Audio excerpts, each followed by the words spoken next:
how do you choose your team? Based on what?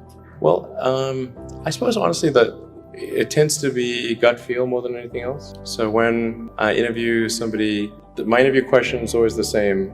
It's just, I said, tell me the story of your life and the decisions that you made along the way and why you made them. And then and also tell me about some of the most difficult problems you worked on and how you solved them. And that question I think is very important, because the people that really solve the problem, they know exactly how they solved it. They know the little details. And the people that pretended to solve the problem, they can maybe go one level and then they get stuck. Well, getting the right people is extremely important. And I actually interview everyone at SpaceX personally.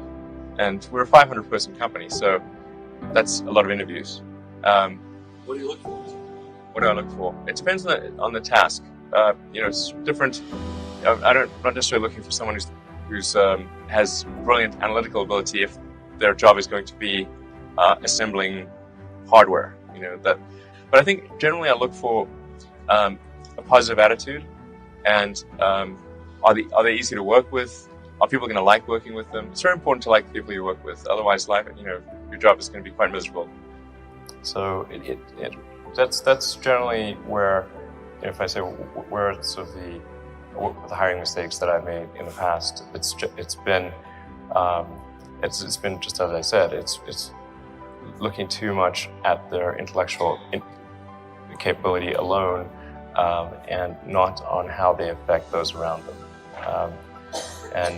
What really matters is for someone's contribution to a company is how they are as an individual and how they affect others around them. I mean, you could say it's also analogous to a sports team. If someone, the best person on the team is not necessarily the one who scores the most goals. It could be the person who assists in the most goals. And if there's one person on the team who's just wants the ball all the time, just wants to kick it at the goal, that can actually be detrimental. So it is important to weigh personality and just are they going to be a good person, and what people like working with them, and that kind of thing. It does make a difference. When I interview somebody, I really just ask them to tell me the story of their career and what are some of the tougher problems that they dealt with, how they dealt with those, and how they made decisions at key transition points.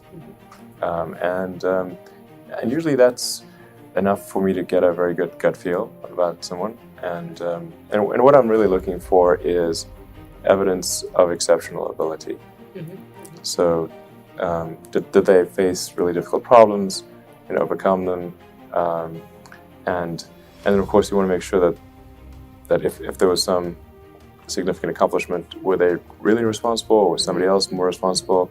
And usually the person who's had to struggle with the problem, they really understand it. They don't forget. Yeah. If it was very difficult. So you can ask them very detailed questions about it, and they'll know the answer. Whereas the person who was not truly responsible for that accomplishment will not know the details.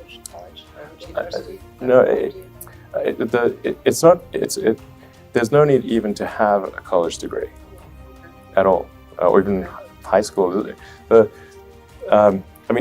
If somebody graduated from a great university, that may be an indication that they will be capable of great things, but it's not necessarily the case. As far as R&D is concerned, we hire great engineers as fast as we can find them. So it's not that easy to find, or I should say great engineers with the sort of the right mindset and everything. We hire at the maximum rate that we can find people that we think would really be an asset to the team. So there's no limitation on that. You hire people, or really what you're trying to, when you hire people, that just means you're convincing people to join you in the endeavor. You should hire people that are also passionate about what you're doing. So it's not just that they're not just there for the salary. They really need to care about what they're doing, and then they will stay during the dark times. Generally, my advice or my recommendation would really be spend less time on finance, spend less time in conference rooms, less time on PowerPoint, and more time just trying to make your product as amazing as possible. I think there might be too many MBAs running companies. There's the MBAization of America, which I think is maybe not that great. There should be more focus on the product, the service itself, less time on board meetings, less time on financials. The financials, what's the point of a company at all? Why even have companies? It's like a company is an assembly of people gathered together to create a product or service and deliver that product or service. And sometimes people lose sight of that. A company has no value in and of itself. It only has value to the degree that it is an effective allocator of resources to create goods and services that are of greater value than the cost of the inputs. This thing we call profit should just mean over time that the value of the output is worth more than the inputs. Earnestly would recommend to anyone listening, just spend less time in meeting rooms, less time on PowerPoint presentations, less time on a spreadsheet, and more time on the factory floor, more time with customers. And obviously a lot of people out there are already doing that, but I would just urge people to say hey, step back a second and say, is your product as awesome as it could be? Probably not. What could you do to make it great? If people think about innovation, maybe it has to be breakthrough innovation. I don't think it necessarily has to be breakthrough innovation. It's just make your product better. This is the thing that really matters. In expectation of innovation, the compensation structure must reflect that.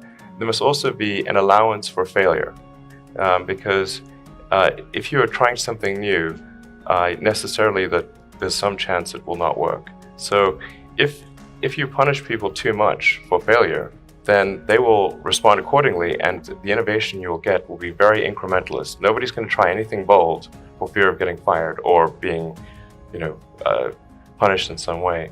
So there must be the risk reward must be balanced, and favor taking bold moves. Otherwise, it will not happen. I think it is learnable. Step number one would be try. and have you tried? And have you tried hard? And if you haven't tried hard, try hard. I think it is learnable. Basically, just be an absolute perfectionist about the product that you make, the service that's provided. Seek negative feedback from all quarters, from customers, from people who aren't customers. Hey, okay, how can we make this better? It's absolutely learnable. If you find yourself spending a lot of time getting presentations and reviewing spreadsheets, you're barking up the wrong tree. That's the effect, not the cause. Get out there on the factory floor, get out there in the stores, talk to customers, think about what would you love to have. Oh, and sometimes I think, and I've had this conversation at Tesla a few times, we try to think, we don't love this product, but we think others will love it. That's not really how it works. If you don't love it, don't expect others will either.